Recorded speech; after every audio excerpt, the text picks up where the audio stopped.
Welcome to Relationship Hunt, where we delve deep into the tangled web of love, sharing captivating stories from our listeners and exploring the intricacies of modern relationships. So sit back, relax, and get ready to embark on a journey of connection, heartbreak, and everything in between. Don't forget to hit that subscribe button for more captivating tales, and share your own stories in the comments below. Would I be the antagonist for not wanting an unofficial foster daughter to come home? 8 years ago, my wife and I took in 3 kids. The oldest was my daughter's best friend at the time. One was almost ready to go to college, one almost in high school, and the third was almost in middle school. This was not a placement by the state, but rather because their mom had left their dad, who had some issues, and left the state. It was supposed to be temporary, but now the oldest lives out of state, the middle one is a senior in college, and the youngest just started college. While they lived with us, we treated them like our own, took care of them, and did a lot of activities with them. However, they were never officially removed, and their biological parents could have taken them back at any moment. After COVID-19, we decided to become official foster parents. We went through the necessary training and dealt with a lot of paperwork. We explicitly informed the agency that we only wanted to be foster parents and not adopt. However, for the past 2 years, we have had 2 kids placed with us, and it seems like the situation is heading toward terminating the parental rights because their biological mom has already lost her other children, and their biological dad has been in prison for abuse. As we have grown fond of them, we are now considering adopting them. During Christmas, the youngest of the original 3 kids came home. She has always been moody at times and tends to say mean things, often thinking she is joking, which can be hurtful. She confided in us that she experimented with drugs and engaged in sexual activity while in college. Although we are unhappy about the drug use, we assumed that college was a time for experimentation, as long as it did not occur in our home. Unfortunately, she also shared this information with our foster daughter, which was inappropriate and made her uncomfortable. Additionally, she tried to discourage our foster daughter from wanting to be adopted and spoke negatively about my wife. It seemed as though she was trying to persuade our foster daughter against the idea. Our foster daughter has expressed a strong desire to be adopted, even if she ages out of the foster care system. She wants to have our last name. If parental rights are terminated before she turns 18 and we do not adopt her, it is unlikely she will find another family. We genuinely love her and want her to be a part of our family. On the other hand, the unofficial child, the youngest of the original 3, mentioned over the break that she only came home because staying in the dorms during that time was too expensive. This has deeply hurt and angered my wife. When she first came to live with us, she asked why we didn't adopt her, but at that time, she was not legally free for adoption, and if we mentioned it, her parents might have taken her away. So we simply did our best to raise her. However, over the years, she has made it clear to everyone around her that we are not her mom and dad. We have never spoken negatively about her biological parents. My wife wants to have a conversation with her to establish whether she considers us part of her family or merely a place to stay. She also wants her to refrain from discussing certain topics with our foster daughter, as they have been quite close. Yet our foster daughter has mentioned that she can sometimes be a bully. Would I be the horrible person if we decided not to have her come back during spring break? You and your wife have done an amazing job taking care of these kids and treating them as your own. It's understandable that you would be hurt by the youngest's behavior and comments, especially considering the love and support you've given her. If her behavior continues to be hurtful and disrespectful, it might be necessary to set some boundaries and take a break from having her stay with you during spring break. I admitted to my boyfriend that I found an old picture of his ex and him, and a love letter from his ex while I was decorating. While my 27-year-old female boyfriend was out of town, he tasked me with decorating the apartment for Christmas. When I was decorating his apartment, I asked my boyfriend where the tape was. He said it might be in one of the plastic drawer things by his desk. You know, the cheap colorful ones we see in classrooms? So I went there to look for it. He keeps a lot of things in those drawers, so one of the drawers was stuck half opened, and I gave it a really hard yank. Everything plopped out onto the ground, including the drawer. I found the tape and tried to quickly put everything back into the drawer. While doing so, I saw an old picture of his ex and him, but I didn't really think much of it at the time. I continued decorating, and when I finished, I went to put the tape back. I noticed that I had missed a paper on the ground off to the side of the drawer. I wasn't sure if it was something from the drawer or if it was an instruction sheet I set down while looking for the tape. I opened it to look, and it was an old love letter. I immediately shoved it back into the drawer. To be honest, it didn't really bother me that he has those things, but I felt guilty for seeing something so intimate, and I felt like I violated something. Fast forward to now. We were drinking, and after about 5 shots, we were talking about how we love each other and that it's cuffing season. He was gushing about how we can be so open with each other. I was a little drunk and brought up that I found the letter and the picture. I apologized to him and told him that it's okay. He shot back, "I don't care if you think it's okay or not. I don't need to delete my past." I shot back that I didn't ask him to. I just stumbled across them when I was looking for the tape. Since we were talking about being open and honest, I felt like I needed to share that. He said that was childish. Only children think that they need to tell the truth all the time, and I shouldn't push my guilt onto him. Then it turned into a fight about a million different things. He started accusing me of being jealous about his past and said that I let everything bother me. He said I can't chill out and then brought up a whole different situation altogether that had happened in the past which bothered him.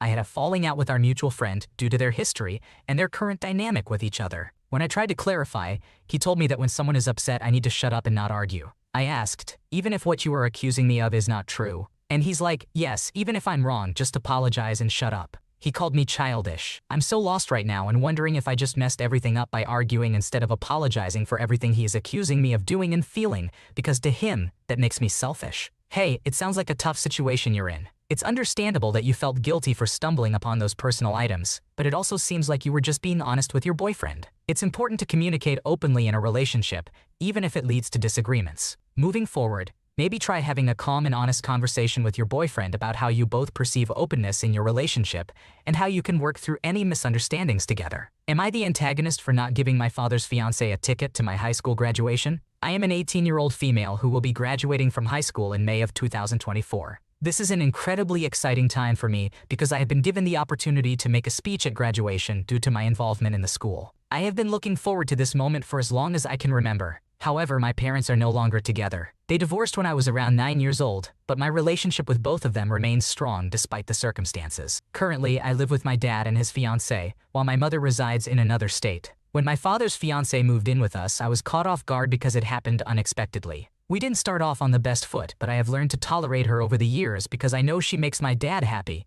even though she might think our relationship is great, as I haven't expressed my dislike towards her. Additionally, my father doesn't want to hurt her feelings by telling her that I don't like her. There are many reasons why I dislike her. She was the other woman involved in my parents' marriage, and she recently had a child with my dad, my younger brother. She has had numerous rude interactions with my mother and has gone out of her way to be disrespectful. In the past, she has berated me for how I act around my father, and there have been instances where she has screamed at me through my bedroom door, which led us to call the police on her. I've tried to let go of all the things she has done, to be the bigger person, and move on because I don't want her to bring me down anymore. Lately, our relationship has been somewhat okay. We greet each other, talk about our days, exchange gifts for holidays and birthdays, and so on. In the past 2 years, she hasn't given me much reason to continue disliking her. I have explained all the reasons to my father, but he insists that their relationship and the reasons behind my parents' separation are not my concern. He also believes that since the divorce happened a long time ago, I should have moved on by now. While that may be partly true, the breakup still had a significant impact on my life. Anyways, now I have my graduation coming up.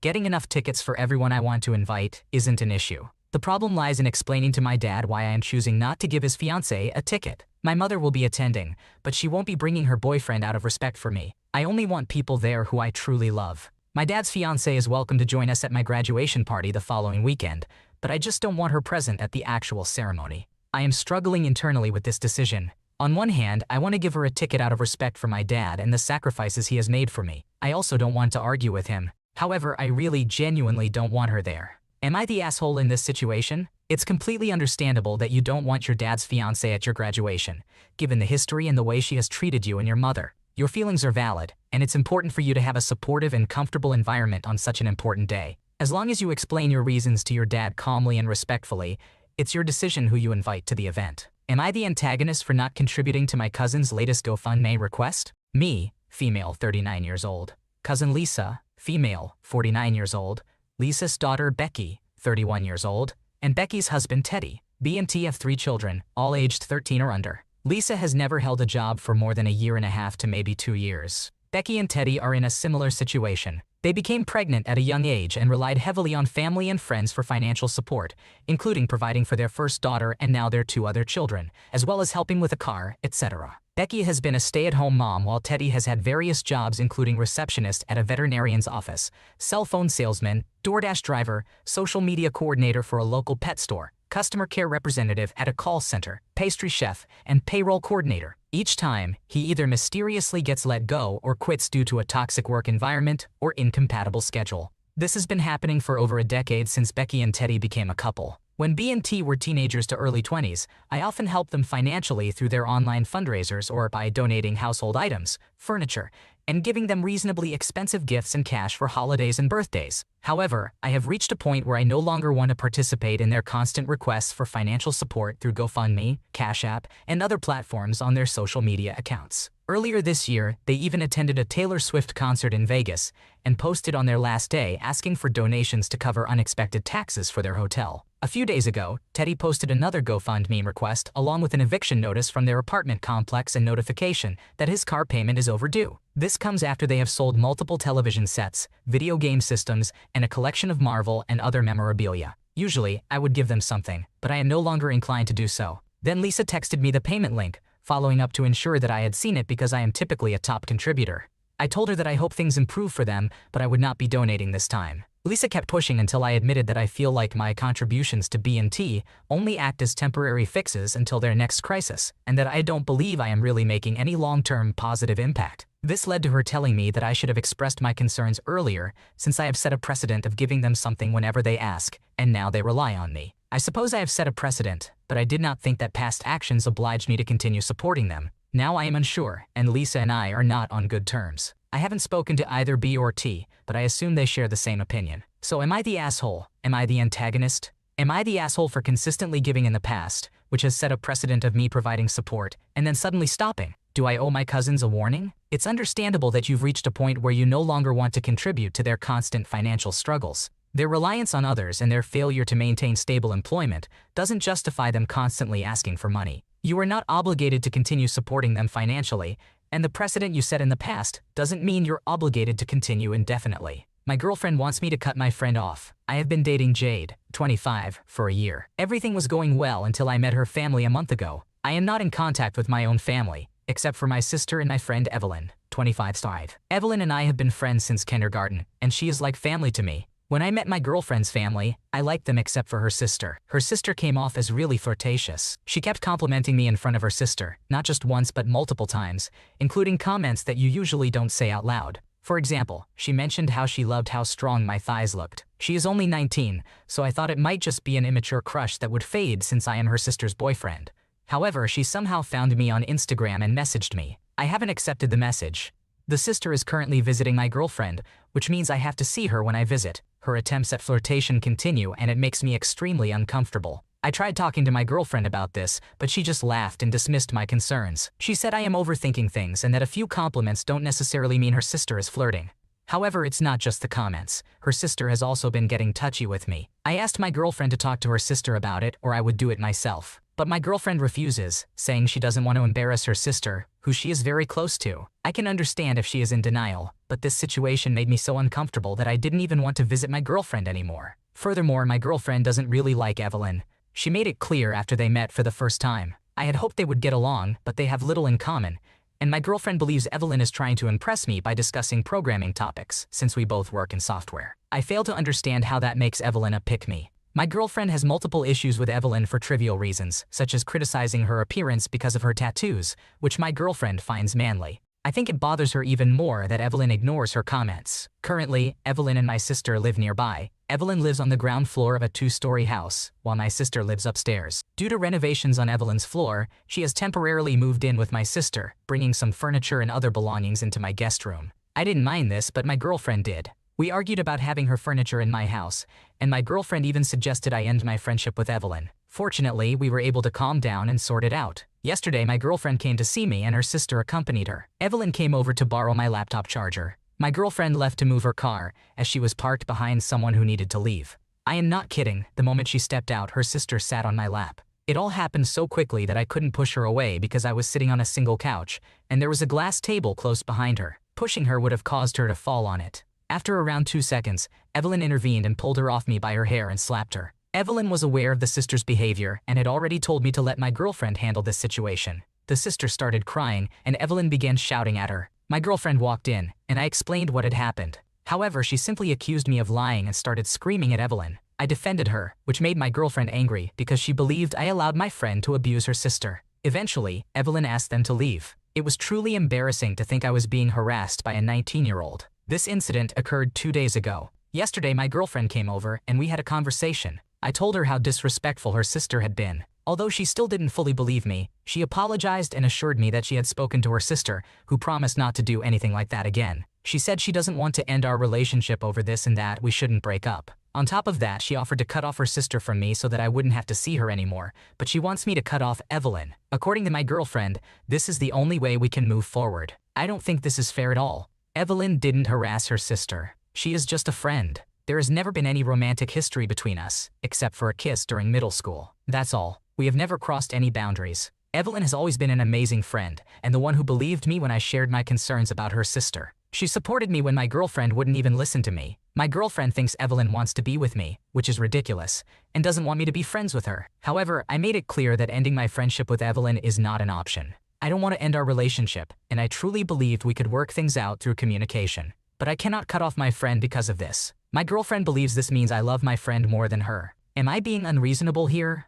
What should I do now? Is this baseless jealousy? She claims that girls can tell when another girl is interested in her boyfriend, and she doesn't want Evelyn in my life. I still can't believe my girlfriend didn't believe me, and now she wants to cut off someone who is like family to me. What am I to do? Damn, that's a tough situation. It seems like your girlfriend's sister has been crossing some boundaries, and it's understandable that it made you uncomfortable. It's unfortunate that your girlfriend didn't take your concerns seriously, but it's great that your friend had your back and stood up for you. It's unfair for your girlfriend to ask you to cut off such a supportive friend, especially when there's been no romantic history between you. You're not being unreasonable at all, and it's important for you to stand up for yourself and maintain relationships that are important to you. My boyfriend of 9 years won't marry me. I, a 38-year-old female, have been in a long-term loving relationship with Aaron, a 37-year-old male, since 2016. We have been living together since 2017, raised 3 cats, and even own a car together. The trouble started last weekend when we had dinner with my mom and stepdad. It started out as a really good dinner. Everybody was laughing and having a good time. The subject of buying a house was brought up, and both my mom and stepdad announced that they wanted to help us out with a down payment. My stepdad said casually that it would be a nice wedding gift. I noticed Aaron's demeanor change immediately. His face became pale, and he started sweating. I know the topic of marriage is sensitive to Aaron because his previous girlfriend before me pressured him to get married, and that's why they eventually broke up. We never discussed it because it was a touchy subject. Plus, our lives have been great, and after all, it is just a piece of paper, so I did not want to upset him. The rest of the night was pretty calm, but Aaron was quiet. When we got home, he went straight to bed.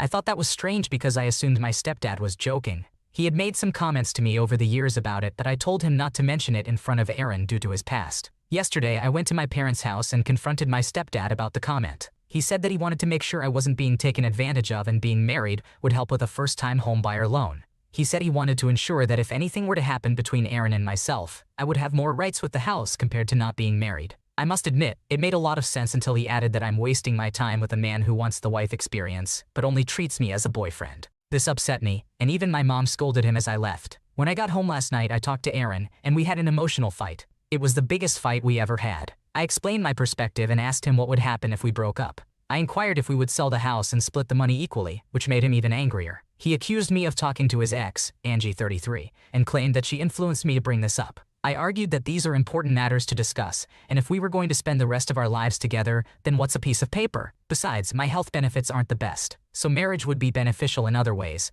not just for the home buyer's loan. This only made him even more enraged, and he started yelling so loudly that his lip ring fell out. He claimed that history was repeating itself and couldn't believe he was going to lose me the same way he lost Angie. They were together for 4.5 years before she started pressuring him. I argued that their relationship was nothing like ours because back then his credit was bad, so they couldn't afford as much as we can now. We talked until the early hours of the morning, and he stated that my stepfather should never have offered it if it came with that manipulative condition, and he wouldn't accept it.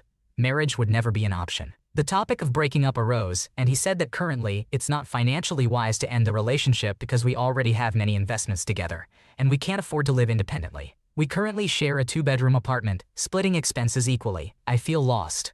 I truly feel like I wasted 9 years of my life with this man. I don't know what to do or how to feel. He suggested that I stay at my parents' house until he calms down. This issue didn't exist until this past week. That's a tough situation. It sounds like the topic of marriage is really sensitive for your boyfriend due to his past. It's understandable that you're frustrated because your stepdad's offer seemed like a good idea at first, but it definitely had some manipulative strings attached. It seems like you and your boyfriend need to have a serious conversation about your future and whether you both want the same things. Thanks for watching. When you subscribe, make sure to hit the bell to turn on notifications so you never miss a video. To finish listening to all the stories, check out the playlist in the description.